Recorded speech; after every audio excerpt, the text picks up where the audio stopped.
Hello everyone, welcome back to my channel. तो आजकल आपने लव बॉम्बिंग के बारे में काफ़ी सुना होगा, बड़ी होता क्या है कि आपको पता है। तो आज की वीडियो में हम इसके बारे में कुछ चीज़ें डिस्कस करते हैं जिससे आपको एक बेसिक आइडिया हो जाए कि कहीं आपके रिलेशनशिप में भी कहीं लव बॉम्बिंग तो नहीं हो रही है। अगर आपका रिलेशनशिप नया नया स्टार्ट हो रहा है तो ये वीडियो आपके लिए बहुत इंपॉर्टेंट है। तो सबसे पहले हम डिस्कस करेंगे कि लव बॉम्बिंग होता क्या है। एक्चुअली इसमें बहुत छोटे टाइम में एक बहुत ही डीप कनेक्शन बन जाता है। कोई पर्सन किसी दूसरे पर्सन को बहुत ज़्यादा अफेक्शन या बहुत ज़्यादा अटेंशन शो करके इमोशनली उसको मैनिपुलेट कर देता है। फेरी टेल या बॉलीवुड के कुछ लाइन्स यूज़ करके आपको मैनिपुलेट किया जाता है इमोशनली। आपके लिए बहुत ज़्यादा अफेक्शन, बहुत ज़्यादा कंसर्न, बहुत ज़्यादा इंपॉर्टेंस शो की जाती है, बहुत ज़्यादा टचिंग हो रही है, क्यूटनेस, लवी डवी, सब कुछ बहुत अच्छा है। मतलब ऐसा लग रहा है कि मतलब फेरी टेल वाली लाइफ है। आजकल के टाइम में बहुत सारे रिलेशनशिप में ये चीज़ बहुत नॉर्मली देखने को मिल रही है कि स्टार्टिंग में लोग बोलते हैं कि ये इंसान बहुत अच्छा था, जब हमारी स्टार्टिंग में बात शुरू हुई थी तो ये बहुत केयर शो करता था, बहुत कंसर्न था हमें लेकर, और बहुत कम टाइम में हमने एक दूसरे से इतनी सारी बातें कर ली, इतनी सारी चीज़ें हमारी कॉमन हैं, बहुत सारी चीज़ें हमारी मैच कर दी, हम तो मतलब एक दूसरे के लिए ही बने हैं। लेकिन क्या आपको ऐसा लगता है कि बहुत जल्दी हो रहा है, सब कुछ बहुत ज़्यादा स्पीड में चल रहा है? तो आप ध्यान में रखिए कि अगर ऐसा हो रहा है तो ये रेड फ्लैग है। आपको अंदर से फीलिंग हो रही है यार कुछ ज़्यादा ही अच्छा नहीं हो रहा है, कुछ सब कुछ बड़ी जल्दी जल्दी हो जा रहा है और सब कुछ बहुत अच्छा हो जा रहा है, लेकिन आप उस फीलिंग को सप्रेस कर दे रहे हो। आप कह रहे हो अरे नहीं यार, कहीं मेरी नज़र ना लग जाए इस चीज़ को, सब कुछ भगवान जी ने सब कुछ बहुत अच्छा अच्छा अच्छा अच्छा कर दिया है, तो मेरे को बस उनके लिए थैंकफुल होना चाहिए। बट आपका दिल, आपका दिमाग जो आपको सिग्नल दे रहा है, आप उसको इग्नोर मत कीजिए, क्योंकि अगर आपको कुछ चीज़ फील हो रही है तो कहीं ना कुछ प्रॉब्लम हो सकती है। तो ये सब जो होता है बहुत ज़्यादा कंफ्यूजिंग हो जाता है उस इंसान के लिए जो इसमें विक्टिम होता है, जिसको लगता है कि यार मेरे संग सब चीज़ तो नॉर्मल हो रही थी, सब कुछ इतना अच्छा था, लोगों की नज़र लग गई या क्या ऐसा हो गया। लोगों की नज़र वज़र कुछ नहीं लगी है। उस इंसान ने खुद को आपके सामने उस तरह से रिप्रेजेंट किया था कि वो उस तरह का इंसान है जैसा आपको चाहिए, तो वो सब चीज़ें उसने आपसे ही निकलवाई, आपको पता ही नहीं चला। आप उसे सारी चीज़ें बता रहे हो, अरे हमारे बीच में तो कनेक्शन ही ऐसा है, हम तो हैं ही डिफरेंट, हमारे बीच की तो बॉन्डिंग ही अलग है, और आप उसे अपने बारे में सब बता दे रहे हो, अपने बारे में, अपनी फैमिली के बारे में, अपना पास्ट, अपना फ्यूचर, अपनी थिंकिंग। उसको आपके बारे में सारा आइडिया लग गया। अब वो उन चीज़ों को यूज़ करेगा। पहले तो उसको आपकी बेसिक इमोशनल नीड्स पता चल गई कि आप इस जगह पे वीक फील करते हो। अगर कोई आपसे इस तरह से बोले तो आपको बुरा लगता है, कोई इस तरह से बोले तो आपको अच्छा लगता है, तो वो सारी चीज़ें करेगा जिनसे आपको अच्छा लगे, जो आप सुनना चाहते हैं वो सारी चीज़ें बोलेगा। वो उसको पता है कि आपको तारीफ सुनना अच्छा लगता है, नॉर्मली सारे ह्यूमंस को अच्छा लगता है। कुछ होते हैं मेरे जैसे जिनको लगता है कि अरे यार इतनी तारीफ क्यों हो रही है, मतलब मैंने कुछ अच्छा किया है तो ठीक है तारीफ हो रही है, लेकिन बेमतलब में कोई तारीफ करे जा रहा है। आपका दिल और दिमाग आपको सही गाइड कर देगा, बट आप यूज़ नहीं कर रहे होंगे, क्योंकि आपको होता है बहुत फ्लैटरिंग होता है कि अरे यार सामने वाला बंदा हमसे इतना ज़्यादा ऑब्सेस्ड है, इतना ज़्यादा प्यार कर रहा है, इतनी ज़्यादा अटेंशन दे रहा है, सारा टाइम हमें दे रहा है। वो सारा टाइम आपको दे नहीं रहा, आपका सारा टाइम वो कंज्यूम कर रहा है। वो देख रहा है कि इस बंदे को ये सारी चीज़ें सुनना पसंद है, ये सारी चीज़ें करना पसंद है, अगर मैं इसको बहुत ज़्यादा लवी डवी फील कराऊंगा तो इसको बहुत अच्छा लगेगा, तो वो सारी चीज़ें करेगा जो जो चीज़ें आपको पसंद है। मतलब आप खुद ही सोचिए ना कि आपकी सपोज 10 रिक्वायरमेंट थी, 10 में से मैं मान सकती हूँ कि 5 या 6 आपकी पूरी हो जाएंगी, 4 कुछ ऐसी रिक्वायरमेंट होंगी जो आपको लगेगा कि ठीक है इसमें मैं मैनेज कर लूँगा, क्योंकि किसी भी इंसान की सारी रिक्वायरमेंट किसी एक पर्सन में पूरी नहीं हो सकती। कुछ अच्छी चीज़ें मिलेंगी तो कुछ कमियां भी मिलेंगी, तो आप सोच के चलेंगे कि आपको कुछ चीज़ों के साथ मैनेज करना है। अब वो क्या चीज़ होंगी, वो आपकी प्रायोरिटी है कि आपकी प्रायोरिटी लिस्ट में कौन सी चीज़ें ज़्यादा इंपॉर्टेंट है, कौन सी चीज़ें कम इंपॉर्टेंट है। लेकिन आपकी किसी पर्सन के साथ 100% मैचिंग हो गई, आपकी सारी चीज़ें मिल गई हैं उस पर्सन के साथ कि मतलब वो बहुत अच्छा भी है और आपके अकॉर्डिंग सब चीज़ करने के लिए भी तैयार है। आपको हर चीज़ में ऐसा लग रहा है कि अरे ये मुझे पहले क्यों नहीं मिला, या वो आपको ऐसा फील करा रहा है कि आप उसे पहले क्यों नहीं मिले, आप तो बहुत अच्छे हैं, आप बहुत स्मार्ट हैं, आप बहुत इंटेलिजेंट हैं, आप बहुत लविंग हैं। मतलब आपको सारे ऐसे फ्लैटरिंग वर्ड बोलेगा या बोलेगी जो आप सुनना चाहते हैं, या फिर जो अपनी लाइफ में आप चाहते हैं, वो सारी चीज़ें वो आपको बोलेगा कि हाँ ठीक है, ऐसा भी है, वैसा भी है, जैसा आप कह रहे हो वैसा ही है। लेकिन अपने दिल और दिमाग को खुला रखिए कि क्या उसकी हरकतें और उसकी बातें सेम है, क्या वो जैसा कर रहा है या वो जैसा दिखा रहा है वो चीज़ें सेम है। हमें ऐसा लगता है कि हम दिल से सोच रहे हैं और हमारा दिमाग काम करना बंद कर दिया। दिमाग ने काम करना बंद नहीं करा, दिमाग आपको सही चीज़ बता रहा होता है, बट आप सुनना नहीं चाहते, आप उसको इग्नोर कर देते हैं। आप बोलते हैं कि अरे नहीं नहीं, ये दिमाग मेरे दिमाग का फालतू फितूर है, मैं लोगों की बातों में आके ऐसा सोच रहा हूँ, लोग शायद मेरे से जेलसी रख रहे हैं, लोगों को मेरे से चिढ़ हो रही है, या ये तो मेरे बारे में अच्छा सोचते ही नहीं है। आपकी फ्रेंड्स, आपके फैमिली, आपका सपोर्ट सिस्टम आपके लिए कभी भी बुरा नहीं सोचता। मैं ये नहीं बोल रही हूँ कि सारे फ्रेंड्स, जो आपके खास फ्रेंड है, आपको पता होगा कि कौन से फ्रेंड है जो आपके बारे में कभी गलत नहीं सोचेंगे, दिमाग से सोचेगा कौन से फ्रेंड है वो। उसके अलावा आपकी फैमिली, चाहे आपकी फैमिली आपको कितना भी डांटे, कितना भी मारे, कितनी भी लड़ाई करे, लेकिन कभी भी अगर आपको चोट लगेगी तो आपके बाद जो सबसे ज़्यादा तकलीफ होगी तो वो आपकी फैमिली मेम्बर्स को होगी, आपके भाई बहन, आपके मम्मी पापा।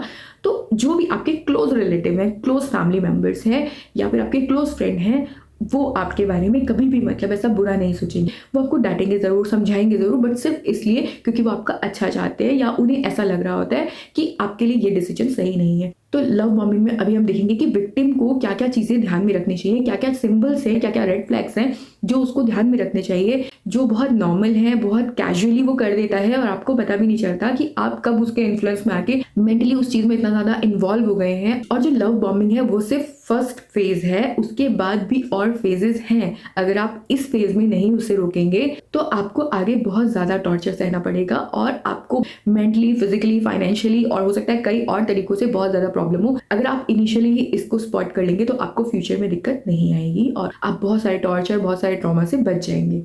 अलग अलग लोगों के लिए अलग अलग हो सकते हैं इसके साइन, लेकिन बेसिकली जो इसका एक साइन जो काफ़ी कॉमन है, जो मोस्ट ऑफ द टाइम देखने को मिलता है, वो आपका बहुत ज़्यादा टाइम डोमिनेट करने लगते हैं। वो आपसे सारा टाइम कॉल पे बात करना चाहते हैं, आपको सारा टाइम देखना चाहते हैं, आपसे चैट करना चाहते हैं, आपको टेक्स्ट करना चाहते हैं। मतलब रिलेशनशिप के इनिशियल फेज में वो आपका सारा टाइम डोमिनेट करना चाहते हैं। वो हर तरीके से आपको अपने साथ बिजी रखना चाहते हैं, आपसे घंटों कॉल पे बात करेंगे, आपसे मैसेज में बात करेंगे, इतना ज़्यादा पैम्परिंग, इतना ज़्यादा कंसर्न शो कर देंगे कि आपकी खुद की मदर ने शायद उतना नहीं शो करा होगा कभी। ठीक है, कई लोगों के लिए बहुत नॉर्मल होता है, कई लोगों को ये चीज़ें पसंद भी आती हैं कि अरे यार सामने वाला बंदा कितनी केयर कर रहा है। मैं बहुत डिटेल में नहीं जाऊँगी इस सब चीज़ों में, लेकिन आप यहाँ पर देखिए कि वो आपको सोचने का टाइम ही नहीं दे रहे हैं। वो आपको इतना ज़्यादा प्रेज कर दे रहे हैं, इतना ज़्यादा आपकी तारीफ कर दे रहे हैं कि आप तो बहुत अच्छे हो, हम तो सोलमेट हैं, आप पहले नहीं मिले, आप इतने टाइम से कहाँ थे। आपको वैसे परफेक्ट इंसान प्रेजेंट करेंगे, आप बहुत इंपॉर्टेंट हो, आप एकदम परफेक्ट हो, आप में कोई कमी ही नहीं है, आप तो बहुत ही अच्छे हो। आपको लगेगा कि यार ये इंसान मुझे कितना अच्छा मानता है, ये तो मेरे से बहुत ही ज़्यादा ऑब्सेस्ड है। ऑब्सेस्ड वाली चीज़ अगर आपके दिमाग में आ रही है तो ये सही नहीं है। खुशी ज़रूर मिल रही होगी आपको ये लाइन सुनकर, अच्छा ज़रूर लग रहा होगा, लेकिन ये चीज़ सही नहीं है, बहुत बड़ा रेड फ्लैग है। सारी चीज़ें इतनी अच्छी कैसे हो सकती हैं? खुद ही सोचिए ना, लाइफ में आप बचपन से लेकर अभी तक अपनी लाइफ देखिए, सब चीज़ें बहुत अच्छी हो रही थी क्या? सब चीज़ें इतनी परफेक्ट हो रही थी क्या? इतनी परफेक्ट नहीं थी ना, तो ये चीज़ भी इतनी परफेक्ट नहीं हो सकती। मैं ये नहीं बोल रही कि अच्छे इंसान नहीं है दुनिया में, बट अच्छे इंसानों में भी कुछ ना कुछ कमी होगी। तो आप अपना दिमाग और दिल दोनों को खुला रखिए और देखिए, आपको जो आपकी गट फीलिंग है ना, वो आपको रियल में अगर आप ध्यान से सुनेंगे ना, आपको सच में बता रही होगी, लेकिन आप उसको सुनना चाहते नहीं सुनना चाहते, ये आप पे डिपेंड करता है। आप कहोगे कि नहीं नहीं, मैं तो लोगों के इन्फ्लुएंस में आके मैं शायद ऐसा सोच रहा हूँ, या इस वीडियो को देखकर या फिर मेरे पेरेंट्स को सुनकर या फिर मेरे फ्रेंड्स की बातें सुनकर, लेकिन अपने दिल और दिमाग को खुला रखिए और देखिए कि क्या ये सही चीज़ें हो रही है।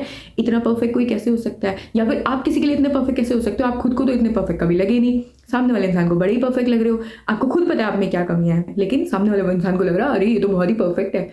अबे खुद तो पता है ना, खुद का दिमाग लगाओ, खुद को तो पता है ना कि कितने परफेक्ट हो आप कि नहीं हो। ठीक है, मेरी लैंग्वेज थोड़ी सी हार्श हो रही है, बट खुद को आपको पता होता है, मतलब मुझे खुद को पता है कि मेरे अंदर क्या क्या कमियां हैं। मैं बहुत ज़्यादा परफेक्ट नहीं हूँ, मेरे अंदर कुछ अच्छाइयाँ होंगी तो कुछ बुराइयाँ भी होंगी। एज इट इज सामने वाला पर्सन मुझे एक्सेप्ट कर पा रहा है, ठीक है, लेकिन सामने वाला पर्सन बोल रहा है अरे तुम में तो कोई कमी ही नहीं है। मैं नहीं मान सकती, मेरे में कोई कमी नहीं है, भगवान थोड़ी हूँ मैं। अरे राम जी में भी लोगों ने कमियां निकाल दी थी, जिनको हम भगवान मानते हैं, उनकी पूजा करते हैं, उनमें भी कमियां निकाली गई थी। तो भाई मैं कैसे इतनी ज़्यादा परफेक्ट हो जाऊंगी कि मेरे में कोई कमी नहीं है? तो ऐसे ही आप भी सोच सकते हैं कि आप भी यार परफेक्ट नहीं हो। कोई भी इंसान होता है वो परफेक्ट नहीं होता, हर किसी में कुछ ना कुछ कमियां होती है। सामने वाला इंसान आपको बस बेवकूफ़ बना रहा है, बन जाओ। बनना है तो आपको अच्छा लग रहा है, सुनने में बढ़िया लग रहा है, मज़ा आ रहा है, ठीक है, बाद में ट्रॉमा झेलना, अभी नहीं समझ आ रही है तो हम बात कर रहे थे कि क्या क्या सिंबल्स हैं जो आपको ध्यान में रखने। सबसे पहले तो वो बहुत ज़्यादा कम ड्यूरेशन में ऐसा दिखाएंगे कि आपको बहुत अच्छे से जानते हैं, मतलब उनसे ज़्यादा आपको कोई जानता ही नहीं है। आपकी उनके साथ ऐसी बॉन्डिंग है कि आपकी खुद की फैमिली मेम्बर्स के साथ आपकी ऐसी बॉन्डिंग नहीं थी जो उनके साथ हो गई है, तो रेड फ्लैग। दूसरा, वो बहुत जल्दी आपसे कमिटमेंट चाहते हैं, मतलब एक तो वो बहुत जल्दी आपको आई लव यू बोल देंगे, बहुत कम टाइम के लिए आपसे अभी बात शुरू हुई है और उन्होंने आई लव यू भी बोल दिया। अबे इतनी जल्दी कैसे प्यार हो गया? आई लाइक यू बोलने में तो इतना टाइम लग जाता है बंदे को, उनको आई लव यू बोलने में बहुत ज़्यादा टाइम नहीं लगता। Red flag. तीसरा, बहुत ज़्यादा आपसे इलाबोरेटेड वे में आपसे फ्यूचर के बारे में बात करेंगे, मतलब ऐसा दिखाएंगे कल को हमारा फ्यूचर ऐसा होगा, वैसा होगा, हमारी शादी हो जाएगी, हम ऐसा करेंगे, हम वैसा करेंगे, हमारे बच्चे हो जाएंगे, हम उन्हें ये स्टोरी सुनाएंगे, हमारा लव तो ट्रू लव है, हम तो सोलमेट है, हम तो बने एक दूसरे के लिए, ब्ला ब्ला ब्ला ब्ला। तो रेड फ्लैग। नेक्स्ट, वो आपसे सब चीज़ जानना चाहेंगी, मतलब हर चीज़। आप अगर कोई टॉपिक डिस्कस कर रहे हैं उसके बाद मतलब वो आपको पोक कर करके सारा कुछ निकलवा लेंगे। आपकी पर्सनल लाइफ में, कुछ पास्ट लाइफ में कुछ फेयर्स रहे होंगे, कुछ पेन्स रहे होंगे, कुछ ट्रॉमा रहे होंगे, कुछ भी होगा, आप उनसे अभी डिस्कस नहीं करना चाह रहे, बट वो आपके सामने इस तरह से कुछ सिनेरियो बना देंगे कि आपके मुंह से वो चीज़ें निकले। वो आपसे फिर पूछेंगे प्यार प्यार से कि अरे मैं तो तुम्हारे लिए बहुत कंसर्न हूँ, आप मुझे बता सकते हो, और आप पगलों की तरह बता देंगे। आपकी लाइफ की हर चीज़ अगर उन्हें जाननी है, रेड फ्लैग, इन सब चीज़ों से वो देखेंगे कि आप किस तरह की चीज़ें अपने फ्यूचर पार्टनर में चाहते हैं, क्योंकि पास्ट में आपके साथ जो भी हुआ, सपोज आप किसी रिलेशनशिप में रहे, उसमें आपको जो जो जो जो जो जो कमियाँ दिखी, वो जो सारी कमियाँ थी उनको परफेक्ट बनाएंगे और अपने आप में इस तरह से आपको दिखाएंगे कि वो जो कमियाँ आपके पास्ट रिलेशनशिप में थी वो फ्यूचर में आपको उनमें नहीं दिखेंगी, क्योंकि उन्होंने अपना एक फेक वर्जन तैयार करा है सिर्फ आपके लिए, कि आपको जो भी चीज़ें पहले दिक्कत करी थी वो चीज़ें इस बंदे में नहीं है। प्लस आपको जो भी चीज़ें चाहिए अपने पार्टनर में, क्योंकि आप जब अपनी लाइफ के बारे में हर छोटी बड़ी चीज़ बताएंगे, अपने बारे में बताएंगे, अपनी फैमिली के बारे में बताएंगे, अपने रिलेटिव के बारे में बताएंगे, आप अपनी पर्सनल चीज़ें डिस्कस कीजिए ना, अपने बेसिक इंटरेस्ट डिस्कस कीजिए, बेसिक नीड्स डिस्कस कीजिए कि हाँ मुझे लाइफ में इस तरह का पार्टनर चाहिए और ऐसे ऐसे ये मेरी बेसिक रिक्वायरमेंट है। बहुत ज़्यादा डीपली इमोशनली जाने की ज़रूरत नहीं है। मैंने लास्ट वीडियो में बताया था कि आप किस तरह से अपने पार्टनर से किस तरह से अपनी बेसिक नीड्स डिस्कस कीजिए, लेकिन ऐसा नहीं कि इनिशियली फेज में आपने अपनी सारी चीज़ उससे डिस्कस कर डाली और वो उन सारी चीज़ों को आपके सामने पोर्ट्रे कर रहा कि मतलब मेरे अंदर तो ये सारी चीज़ें हैं, आपकी फैमिली की कोई चीज़ आपको प्रॉब्लम क्रिएट कर रही है या आपके कोई रिलेटिव की किसी बात से आपको दिक्कत हो रही है, उस इंसान को आपका उस चीज़ों से नेचर पता चल रहा है कि आपको इस बात से दिक्कत होती है। अब वो इंसान में अगर वो कमी होगी भी तो वो उसको छुपा जाएगा और वो आपके सामने खुद को एकदम ऐसे परफेक्टली प्रेजेंट करेगा कि आपको लगेगा अरे यार मुझे तो इसी की नीड थी, मैं तो इसी को ढूंढ रहा था, ये बंदा एग्जिस्ट करता और ये अभी तक मुझे मिला क्यों नहीं। ये सारे रेड फ्लैग हैं, ये फ्लैटरिंग बिल्कुल भी नहीं है। इन सब चीज़ों में आके आपको फिसलना नहीं है, बहकना नहीं है, अपना दिल अपना दिमाग दोनों यूज़ करना है, क्योंकि जब आपका दिल और दिमाग दोनों साथ में सिंक करके कोई डिसीजन लेते हैं तो वो डिसीजन गलत नहीं होता। कई बार क्या होता है हम सिर्फ दिमाग से डिसीजन लेते हैं या फिर सिर्फ दिल से, लेकिन मुझे लगता है कि हमको इन दोनों को कंसिडर करके चलना चाहिए, क्योंकि जब हमारा दिल और दिमाग दोनों डिसाइड करते हैं कि हमें क्या करना है, कैसे करना है, तो वो डिसीजन हमारा कभी गलत नहीं होता। जब भी हम किसी एक की सुनते हैं सबसे पहले तो हमारे अंदर इंटरनल आर्ग्यूमेंट शुरू हो जाता है। कहते हैं कि यार हमारा दिमाग कुछ कह रहा है, दिल कुछ कह रहा है, हमें लगता है यार ये चीज़ सही है या ये चीज़ सही है, अंदर एक लॉजिकल रीजनिंग चलने लग जाती है आपस में। उसके बाद जो भी हमारी लॉजिकल वाली जीते, इलॉजिकल वाली जीते, उससे फर्क नहीं पड़ता। लेकिन आप देखिए कि आपका दिल और दिमाग सही चीज़ आपको बता रहे होते हैं कि ये चीज़ सही है, बट आप इन्फ्लुएंस में आके, उस पर्सन के इन्फ्लुएंस में आके आपको अपनी तारीफ और इतनी अच्छी सारी बातें लग रही होती, क्योंकि वो बंदा इमोशनली आपको उस तरीके से डील कर रहा है, उसको पता है आपको किस तरह से टैकल करना है और वो आपके सामने सारी चीज़ें अच्छी दिखा रहा है। तो आपके लिए डिसाइड करना इतना ज़्यादा मुश्किल हो जाता है। आपको लगता है कि मेरा दिमाग तो फालतू की चीज़ें सोच रहा है, इतना सब है नहीं, ये सिर्फ मैंने मनगढ़ंत कहानी बनाई है। ऐसा बिल्कुल भी नहीं है। दिल और दिमाग दोनों को कंसीडर करके चलिए, दोनों को साथ में लेके चलिए। अगर आपके मन में 1% भी डाउट है तो इस चीज़ के बारे में दोबारा से सोचिए, किसी फ्रेंड से, किसी फैमिली मेंबर से, जो भी आपका ट्रस्टेड फैमिली मेंबर, जो भी आपका फ्रेंड है, उसके साथ डिस्कस कीजिए। जब हम इमोशनली बहुत ज़्यादा किसी चीज़ में इन्वॉल्व हो जाते हैं तो कई बार हम सही डिसीजन नहीं ले पाते। हमारा दिल दिमाग अगर हमें सही चीज़ दिखा भी रहा होता है तो हम उसे सोचने समझने के लिए तैयार ही नहीं होते। तो ऐसे टाइम में जब आप किसी एक्सपर्ट से एडवाइस लेते हैं या किसी फैमिली मेंबर से या किसी फ्रेंड के साथ डिस्कस करते हैं, वो हमें सही रास्ता दिखाने में हमारी हेल्प करता है।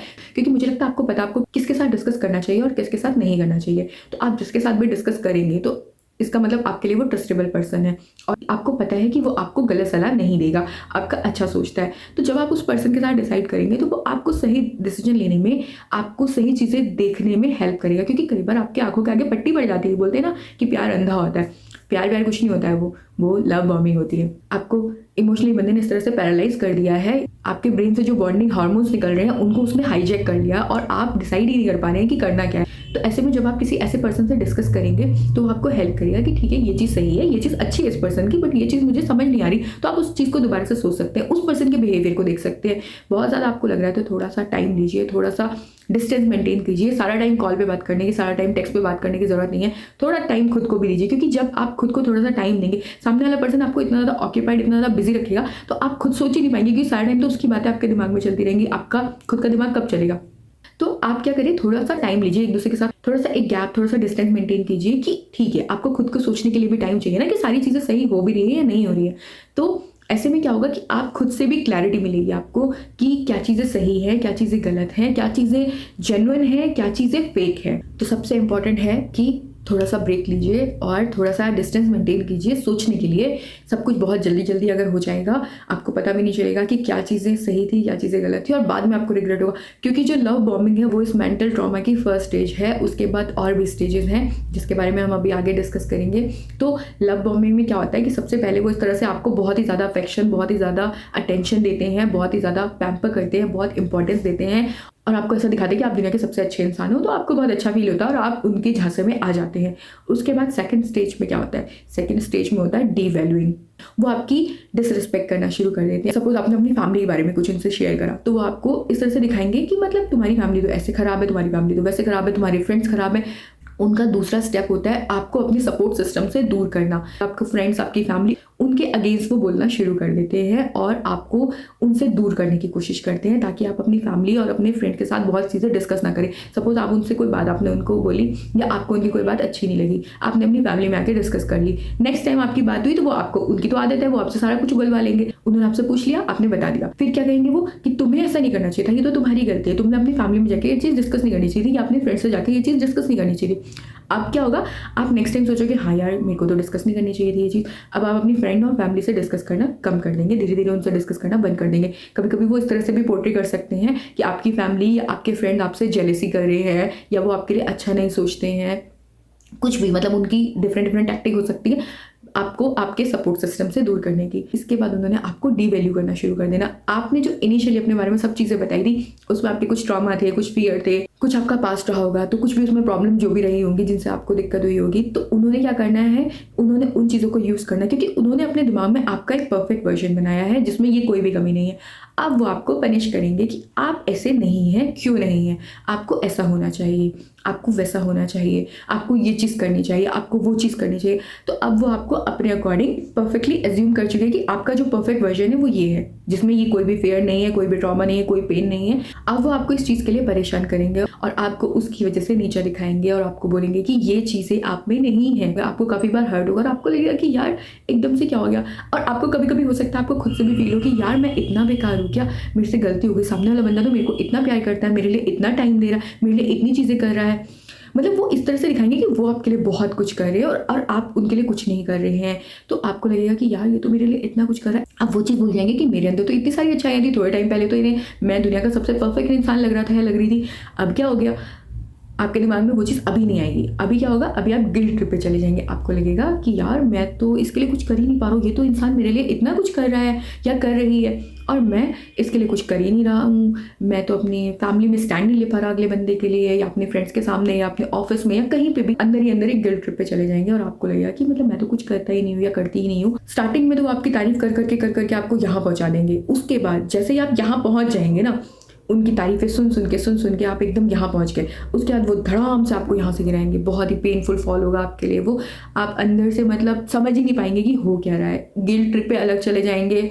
आपको लगेगा ये क्या हो गया। वो जो initially lovey dovey sweetly obsessed person था आपके साथ, वो अपना असली रंग दिखाना शुरू कर देगा, अपना असली नेचर दिखाना शुरू कर देगा, जो आपको बहुत ही ज़्यादा प्रॉब्लम क्रिएट करेगा। आपको लगेगा ये क्या हो गया, आप समझ ही नहीं पाएंगे कि हो क्या रहा है। अब आप ऑलरेडी उनके जाल में फंस चुके हैं और आपको लगेगा यार ये तो इतना अच्छा इंसान है, मुझे कैसे मिल गया, और इसके बिना तो मेरा गुजारा ही नहीं है, मेरी गाड़ी चली नहीं पाएगी, क्योंकि आप फंस चुके हो उस चीज़ के अंदर। इसके बाद भी अगर आपको समझ नहीं आ रहा है कि ये क्या हो रहा है आपके साथ, तो थर्ड फेज आएगा। थर्ड फेज में क्या होगा? थर्ड स्टेज में वो आपको डिस्कार्ड कर देंगे। डिस्कार्ड करने का मतलब है कि वो आपसे किसी भी तरह का कोई कांटेक्ट नहीं रखना चाहेंगे। वो आपसे बात नहीं करेंगे, बात करेंगे भी तो ढंग से नहीं करेंगे, आपके कॉल्स का, आपके मैसेजेस का रिप्लाई नहीं करेंगे। धीरे धीरे आप थक जाएंगे और हार के आपको लगेगा कि यार इस इंसान से बात करना सही नहीं है, तो आप खुद से अपनी तरफ से छोड़ देंगे कि ठीक है अब कुछ हो तो सकता नहीं है। कई लोग मतलब काफ़ी लंबे टाइम तक खींचते रहते हैं और कुछ लोग होता है वो टाइम पे समझ जाते हैं और उन्हें लगता है कि ठीक है बात करना ठीक नहीं, बात करना बंद कर देते हैं।